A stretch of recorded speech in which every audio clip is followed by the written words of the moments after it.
یہ وضاحت فرمائیں کہ مولانا فضل الرحمان صاحب اپنی سیاست میں مذہب کا کارڈ استعمال کیوں کرتے ہیں؟ یہ لفظ جو ہے نا، یہ سامراجی لفظ ہے، یہ ان کا ہمارے اوپر دیا ہوا لفظ ہے، مذہبی کارڈ استعمال کرتے ہیں۔ ان سے یہ پہلے یہ پوچھو کہ مذہبی کارڈ کسے کہتے ہیں، یہ ہمیں بتاؤ۔ مذہبی کارڈ کس کا نام ہے؟ ٹوپی کا نام ہے، پگڑی کا نام ہے، پین کا نام ہے، ہاتھ کا نام ہے، کف کا نام ہے، پانچے کا نام ہے۔ مذہبی کارڈ کسے کہتے ہیں ذرا یہ تو بتاؤ، پھر اس کی یوزنگ یا رانگ یوزنگ یا رائٹ یوزنگ، ٹھیک استعمال یا غلط استعمال پھر ہم دیکھ لیں گے۔ پہلے مذہبی کارڈ کی وضاحت کریں، اس کی وضاحت جو وہ کریں گے پھر اس کے بعد ہمارا جواب بھی آئے گا۔ اب لبرل اس کی وضاحت کیا کرتا ہے؟ دین کی بات سیاست میں کرتے ہیں، یہی ہے نا، تو پھر اس کا جواب دیں۔ یاد رکھو ہم مسلمان ہیں اور ہم نے تمام کی تمام اپنی زندگی کا نظام حیات رسالت مآب علیہ السلام کے در اقدس سے لینا ہے۔ میرے پاک پیغمبر نے تعلیم کو اپنی وراثت قرار دیا ہے، حدیث میں ثابت ہے۔ تدریس کو وراثت قرار دیا ہے، تصوف کو وراثت قرار دیا ہے، تبلیغ کو وراثت قرار دیا ہے، تو وہاں سیاست اسلامیہ کو بھی نبی نے اپنی وراثت قرار دیا ہے، یہ بھی حدیث سے ثابت ہے۔ تو پھر جہاں دین تبلیغ والا میں تبلیغ میں چل کر دین کی بات کر رہا ہے، دین تعلیم مدرسے میں پھیلانے والا دین کا کام کر رہا ہے، تصوف و خانقاہ میں اللہ اللہ کرنے والا جہاں دین کا کام کر رہا ہے، تو میرے دوستو وہاں اسمبلی میں بیٹھنے والا جمعیت علماء اسلام کا قائد مولانا فضل الرحمان دین کا کام کیوں نہیں کر رہا؟ یہ سیاست بھی تو نبی کے فرمان کے مطابق دین کی میراث ہے۔ مسئلہ یہ ہے کہ ہمارے دماغوں نے اس بات کو قبول ہی نہیں کیا، اور ہم ان کاسا لیسوں کی باتوں پر تیار ہو گئے ہیں جو کہتے ہیں اے کسی سیاسی کے اعلی کار نہ بنو۔ پہلے تو اس کا گریبان پکڑو کہ تو مولوی ہے، تو کہتے ہیں سیاسی کا اعلی کار نہ بنو۔ اگر سیاسی عالم دین ہوگا تو نبی کا وارث ہوگا، میں اس کی بات کیوں نہ مانوں؟ تو ہمیں تبلیغ سنائے، تو ہمیں تدریس سنائے، تو ہمیں تصوف سنائے، تو ہمیں خانقاہ سنائے، تو ہمیں تعلیم سنائے، امامت و وراثت و خطابت سنائے، وہاں تو سیاست کے لیے آیت کیوں نہیں سناتا؟ سیاست کے لیے حدیث کیوں نہیں سناتا؟ تیرے اندر مسئلہ ہے، تو اپنی پوزیشن واضح کر۔ ہم علماء پر بولنا شروع ہو جاتے، کوئی بندے اس طرح کے اسے پکڑیے کہ بھائی سیاست دین ہے یا نہیں ہے، دو جواب آئیں گے، یا تو کہیں گے دین ہے، تو جب کہیں گے دین ہے تو پھر تو بیان کرنا چاہیے، اور یا کہیں گے دین نہیں ہے۔ دین نہیں ہے والوں کے پاس کیا دلیل ہے؟ سیاست بہت گندلا میدان ہے، بہت خراب میدان ہے، یہاں نہیں جانا چاہیے، آپ لوگ بہت اچھے ہیں، اس جگہ نہ جاؤ۔ تو انہیں جواب دو کہ تمہاری اس جیسی کمزور سوچ نے علماء کو وہاں تک جانے نہیں دیا اور وہ میدان گندلا ہو گیا، تم انہیں جانے دیتے وہ میدان پاک ہو جاتا۔ کوئی کہتے ہیں مولانا آپ مسجد میں نہ جاؤ، سارے کہتے ہیں مسجد کا ماحول پاک ہے، کیوں؟ علماء کی قیادت میں ہے۔ مدرسے میں نہ جاؤ، کہتے ہیں مدارس کا ماحول ٹھیک ہے، علماء کی قیادت میں۔ کہتے ہیں خانقاہ میں نہ جاؤ، کہتے ہیں جاؤ، کیوں؟ خانقاہ کا میدان صاف ہے، علماء کی قیادت میں۔ تو بھائی سیاست بھی میراث اسلامی ہے، ادھر بھی علماء جائیں تاکہ یہ میدان بھی صاف ہو جائے۔ تو اس لیے اس پر اس طرح کی باتیں، اس طرح کے معاملات کے اعتراضات بنتے نہیں ہیں بھائی، بنتے نہیں۔ یہ بالکل غلط بات ہے، بندے کو دماغ ٹھیک رکھنا چاہیے۔ جب سیاست نبی کی میراث ہے تو بتائیں پوری دنیا میں وہ کون عالم دین ہے جو اس میراث کو سب سے زیادہ تھامے ہوئے ہے؟ بتائیے۔ قائد ملت اسلامیہ مولانا فضل الرحمان، آپ کے پاس متبادل بندہ ہے؟ اس طرح اس نہج پر، باقی علماء میں سب کی قدر کرتا ہوں، لیکن اس نہج پر، اس ترتیب پر، اس بڑھاپے میں بھی وقت کے فرعونوں کو للکار کے جو میدان میں شیر دھاڑ رہا ہے، اس کے علاوہ بندہ ہے؟ جب نہیں ہے تو پھر اس کو مانے بھائی، قبول کریں۔ تو آپ مولوی ہو کر بھی کوئی بندہ سوال، یہ ہم سمجھائیں گے تو بات بنے گی۔ میں آپ حضرات سے گلہ کرتا ہوں، آپ پنجاب کے ہو، میں آپ سے پوچھتا ہوں، مجھے ایک بات بتائیں، ہمارے مدرسے چل رہے ہیں یا نہیں چل رہے؟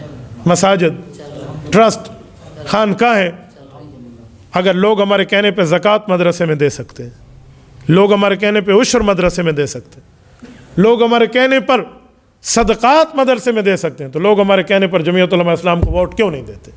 ہم میں کمی ہے، میرے دعوت میں کمی ہے، میں بات نہیں کی، بس وجہ یہ ہے میری کچھ مصلحت ہے، میری ٹانگیں کانپتی ہیں، میں برادری سے ڈرا ہوا ہوں یا وڈیروں سے ڈرا ہوا ہوں یا سرمایہ دار اور جاگیردار سے ڈرا ہوں۔ بھائی تو عالم ہے، تو نبی کا وارث ہے، تجھے ڈٹ کے بات کرنا ہے، تجھے دب کے بات کرنا نہیں ہے۔ حضرت مولانا فرماتے نہیں کہ ہم نے پگڑیاں سر پہ سر جھکانے کے لیے پہنی ہے یا سر اٹھانے کے لیے پہنی ہے، فیصلہ ہو جائے گا۔ پھر آپ کے راستے میں سپیڈ بریکر آئیں گے، پھر ان سپیڈ بریکر کو آپ نے عبور بھی کرنا ہے۔ یقین مانے میں حیران ہوں ان ہمارے دوستوں پر جو چلو سیاست نہ کریں لیکن سیاسی علماء اور جمعیت علماء اسلام کے لیے دعا تو کریں. جب وہ دعا بھی نہیں کرتے تو مجھے سمجھ آتا ہے کہ ان کے ٹانڈے کہیں اور ملے ہوئے ہیں. مجھے ایمان سے بولیے احمد پور شرقیہ کے غیور علماء مجھے ایک جملہ بتاؤ. جو بندہ تبلیغ کرے بھی نہیں اور تبلیغی جماعت کے لیے دعا بھی نہ کرے اس کا کام خراب نہیں ہے؟ یا تو تبلیغ کرے یا تبلیغی علماء کے لیے دعا کرے. جو کر رہے ہیں بھائی میں نہیں کر رہا وہ کر رہے ہیں. ایک بندہ مدرسے میں خود بھی نہ جائے اور مدارس والوں کے لیے دعا بھی نہ کرے اس کا کام خراب ہے یا نہیں؟ ایک خانقاہ میں اللہ اللہ خود بھی نہ کرائے عالم ہونے کے باوجود اور جو کراتے ہیں ان کے لیے دعا بھی نہ کرے اچھے لفظ بھی نہ کہے تو اس کا معنی ہے اس کا کوئی مسئلہ خراب ہے.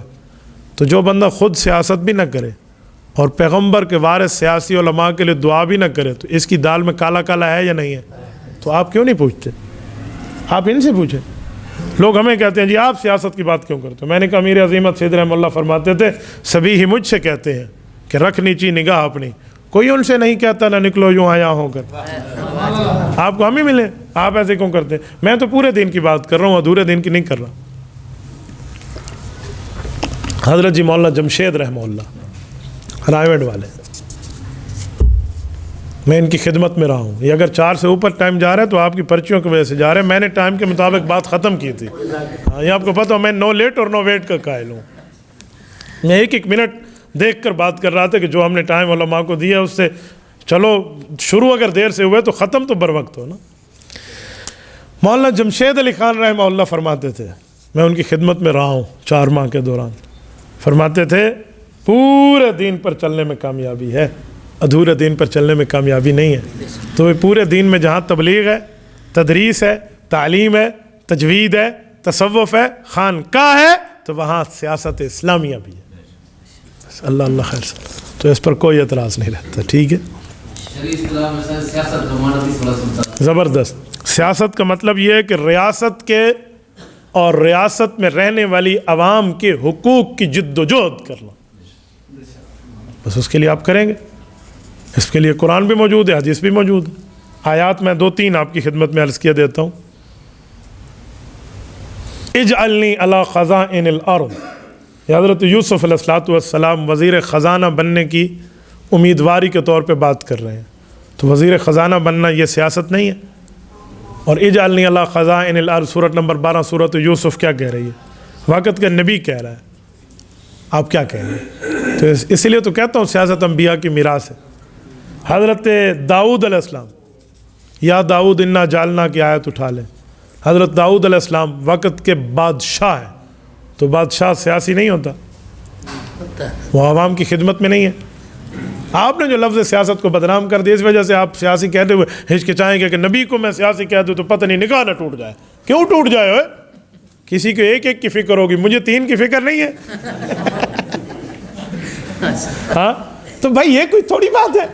کس نے کہا ٹوٹ جائے جب رسول اللہ نے فرمایا کانت بنو اسرائیل تسوسهم الانبیاء انبیاء کرام سیاست کرتے تھے تو میں کیوں نہ کہوں پھر. اس لیے کوئی مسئلہ نہیں ہے. اور حضرت سلیمان علیہ السلام بادشاہ ہیں. وسلیمان الریح غدوها شہر ورواها شہر. یہ سیاست اسلامیہ کے لیے ان کے وزٹ نہیں آ اور جا رہے ہیں تو پھر یہ کہاں جائیں گے؟ میں ان کاسا لیسوں کو کہتا ہوں جو حکومتی ٹاؤٹ بنے ہوئے ہیں کہ تو سر پہ پگڑی رکھ کے مولوی بنتے یہ آیات کہاں جائیں گی؟ کبھی ان پر بھی درس دے دو نا. یہ سیاست اسلامیہ کیوں؟ وہ یہ بات کرے گا تو پھر مصداق قائد ملت اسلامیہ مولانا فضل الرحمان بنے گا جو ان سے ہضم نہیں ہوتا. بس مسئلہ ہے. اس لیے انہیں آیتیں نہیں بتانی اس کی تفسیر میں جا رہے ہیں وہ ایک تھے کر کے جان چھوڑ دینی ہے. یوں نہیں بنے گی بھائی. بات پوری بنے گی. میں نے ان کے چہروں کی ہوائیاں اڑتے دیکھی ہیں. یہ جو اس طرح بولتے ہیں نا وہ کہتے ہیں نا کھڑک سنگھ کے کھڑکنے سے کھڑکتی ہیں کھڑکیاں کھڑکیوں کے کھڑکنے سے کھڑکتا ہے کھڑک سنگھ. چہرے میں نے ان کے پڑھے ہیں کہ ان کے ہو کیا جاتے ہیں وہاں حالات. تو معاملہ بندہ ٹھیک ہی رکھے. کچھ دنوں پہلے ہم نے بھی اس طرح ایک دم پر پاؤں رکھا تھا. اس بارے میں ہمارے بندے بہت اچھی طرح جانتے ہیں. اس نے ایک جملہ لکھا مجھے بہت حیرانگی ہوئی. ان نے کہا جہاں ان جیسوں کا پیر اتھا داتری پیر یا نہ پیر. تو بہرحال ان معاملات کو بھی ٹھیک رکھنا چاہیے. یہ آیات ہے پھر حدیث بھی ہے. کانت بنو اسرائیل تسوسهم الانبیاء جلد اول صحیح بخاری کتاب الانبیاء حضرت ابو ہریرہ رضی اللہ عنہ کی صحیح حدیث موجود ہے. تو بھی سیاست اسلامیہ کے دلائل ہیں تو پھر اس کو بھی بات کرنی چاہیے. میں نے رات سندھ میں کہا ہے میں نے کہا اللہ نے میری زندگی رکھی نا انشاءاللہ تعالی میں گلی گلی میں وہ سائلین پیدا کر جاؤں گا جو ان جیسے کاسا لیسوں کو پکڑ کے کہیں گے بھائی ہمیں مدرسے کی دلیل تو سناتے ہو، تبلیغ کی دلیل تو سناتے ہو، تجوید کی دلیل تو سناتے ہو، تصوف کی دلیل تو سناتے ہو، خطابت و امامت کی دلائل سناتے ہو، پیغمبر کی حدیث اور قرآن کی آیت میں سیاست اسلامیہ کی بھی دلیل سناؤ۔ یہ سائلین میں پیدا کر جاؤں گا میں نے مختلف جگہوں سے ہمارے اوپر کہاں سے اس طرح کے باطونی حملے ہوتے ہیں۔ میں بڑے کھلے دل سے برداشت کرتا ہوں کہ ہم نے مثبت کام کرنا ہے، منفی پراپاگنڈے کے ایک وقت ہوتا ہے وہ اپنا وجود خود ختم کر دیتے۔ حضرت امیر معاویہ رضی اللہ عنہ کہا جاتا ہے کہ وہ حضرت علی پر ممبروں پہ تبرہ کرتے تھے۔ اس دھرتی پر کوئی ایک صحیح روایت دکھا دیں کہ حضرت معاویہ نے ممبر پر حضرت علی کو گالی دی ہو یا گالی دینے کا حکم دیا ہو، ایک دھرتی کی صحیح حدیث دکھا دیں۔ ایک کذاب ہیں جو بولتے ہیں، جھوٹ بولتے ہیں۔ میں نے چیلنج کر کے ان لوگوں کو کہا ہے، ایک شخص میرے پاس ایک روایت لایا کہ ایک صحابی کو حضرت معاویہ نے کہا کہ اس مسئلے میں حضرت علی کی پالیسی ٹھیک نہیں ہے۔ میں نے کہا بہت شور سنتے تھے پہلو میں دل کا، جو چیرا تو ایک قطرہ خون بھی نہ نکلا۔ حضرت علی اور حضرت معاویہ کی جنگ چل رہی تھی، وہ ایک دوسرے کی پالیسی پر اعتراض کر رہے تھے تو جنگ چل رہی تھی۔ اس کو گالیاں کہتے ہیں، اور لانتی سنبھال کے زبان استعمال کر، یہ پیغمبر کی جماعت اور پیغمبر کے صحابہ اور اہل بیت ہے۔ یہ کوئی بات ہے ایک دوسرے کی پالیسی پر اعتراض کرنا؟ یہ گالیاں ہوتی ہے؟ جہاں جنگ چل رہی تھی اور پھر راضی نامہ ہوا وہاں تو پالیسی کی روایتیں اٹھا کر بیٹھے۔ باقی راہ ممبر پر گالیاں دینا تیرا دادا بھی قبر سے اٹھائے تم ثابت نہیں کر سکتے۔ اچھا وہ گالی کا لفظ بتاؤ کون سا ہے؟ ایک بندے کو، یہ پلمبری فرقے والے جو انجینئر علی مرزا والے ہیں، میں نے ان کو پکڑا ایک دن، میں نے کہا یار مجھے گالی کا لفظ بتا۔ جب نہ بتا پایا تو پھر میں نے اس کو کہا، میں نے کہا وہ پلمبری ذرا میری ایک بات سن، مجھے یہ بتاؤ یہ گالیاں جو تو بتا رہا ہے کہ حضرت علی کو حضرت معاویہ دلواتے تھے ممبروں پہ، یہ تجھے زیادہ پتہ چلا ہے اور امام حسن جو حضرت علی کا بیٹا ہے اسے نہیں پتہ، وہ تو صلح کر رہا ہے، تو زیادہ سکا لگتا ہے حضرت علی دا، کیا مسئلہ ہے بھائی؟ تو اس نے جھوٹ بولا۔ ہم چھوٹے ہوتے تھے، صاحب کو امی یاد ہے، ایک کوڑ پچھو 100 کوڑ مارنے پڑتے، ایک جھوٹ کی وجہ سے لوگ بولے نا 100 جھوٹ بولنے پڑتے۔ تو اسے جب میں نے پکڑا پہلا جھوٹ تھا، اس نے دوسرا جھوٹ اور بول، انہوں نے کہا ہاں یہ بات حضرت امام حسن تک نہیں پہنچی تھی کیونکہ خفیہ کمرے کی باتیں تھیں نا۔ میں نے کہا یہ 2 باتیں ان تک نہیں پہنچی، تجھ تک کیسے آ گئی؟ نمبر 2، ممبر کھلے عام ہوتا ہے، کمروں میں چھپ کے نہیں ہوتا۔ اگر گالیاں ممبر پہ تھی تو پھر تو اعلانیہ ہوتی ہیں، چھپ کے کہاں سے آ گئی؟ وہ کہتے ہیں نا جو ادھر ٹاکا ادھر ادڑا، ادھر اڈڑا ادھر ٹاکا، کوئی حال نہیں، کہیں کی اینٹ اور کہیں کا روڑا، اس بان پلمبری نے کنبا جوڑا۔ سبحان اللہ، اس طرح بیٹھ کر باتیں کریں گے اور وہ بھی پیغمبر کے صحابہ۔ آؤ میں آپ کو حضرت معاویہ اور حضرت علی کی محبت سناتا ہوں۔ نہج البلاغہ میں حضرت علی المرتضیٰ فرماتے ہیں لا یستزیدہم فی الایمان ولا یستزیدوننا انہم بغوا علینا القرآن واحد ونبینا واحد ودعوتنا فی الاسلام واحدۃ۔ حضرت علی فرماتے ہیں ہمارا قرآن ایک ہے، میرا اور معاویہ کا، ہمارا نبی ایک ہے، ہماری اسلامی دعوت ایک ہے۔ انہوں نے صرف الزام عائد کیا ہے کہ ہم عثمان رضی اللہ عنہ کے قتل میں شریک ہے، واللہ ونحن منہ براء، اللہ جانتا ہے ہم اس میں شریک نہیں ہیں۔ کہ حضرت علی تو ان کو اپنے سے طرح مسلمان اور ایمان والا کہہ رہے ہیں، اور آپ ہمیں کہتے ہو جی لڑائیاں تھیں۔ بھائی لڑائیاں تھیں تو یہ پیار کی بات کیوں نہیں بتاتے؟ جس لڑائی کے بعد راضی نامہ ہو جائے وہ لڑائی رہتی ہی نہیں ہے، جس جنگ کے بعد صلح ہو جائے وہ صلح ہونے کے بعد جنگ ہی نہیں رہتی۔ اور آؤ حضرت معاویہ کے دربار پہ، امام ابن عساکر نے تاریخ ابن عساکر میں لکھا ہے کہ حضرت معاویہ کو پتہ چلا کہ رومی بے ایمان نے حضرت امیر معاویہ رضی اللہ عنہ کو پتہ چلا کہ حضرت علی کو اس نے خط لکھا کہ علی میری بیعت کر، اور فوجیں حضرت علی کے سرحد پہ لے آیا، اور خوش یہ ہو رہا تھا کہ معاویہ اور علی میں جنگ ہے، اور میں ویسے معاویہ کا دشمن ہوں، تو آپ معاویہ کی علی سے جنگ ہے تو میں علی کے خلاف لڑوں گا، معاویہ میرے سے خوش ہو جائے گا۔ تو حضرت امیر معاویہ رضی اللہ عنہ پھر دشمن کے دانت کھٹے کرتے ہوئے جواب دیے۔ امام ابن عساکر کے لفظ ہیں کہ حضرت معاویہ نے لکھا یا لعین الروم لئن لم تنتہ وترجع الی بلادک لاصطلحن انا وابن عمی ولأضیقن علیک الارض بما رحبت۔ کوئی رومی بے ایمان تو نے کیا سمجھا کہ مجھ میں اور علی میں کوئی مسئلہ ہو گیا؟ خبردار جو تو پیچھے نہ ہٹا اور فوجیں پیچھے نہ لے گیا تو یاد رکھ میرا چچا کا بیٹا ہے علی، میں ابھی اپنی پالیسی کی بات ختم، اور ہم بھائی بھائی بن کے علی کے لشکر سے پہلا سپاہی معاویہ آئے گا اور تجھے وہیں داخل کرے گا جہاں سے تو نکل کے آیا تھا۔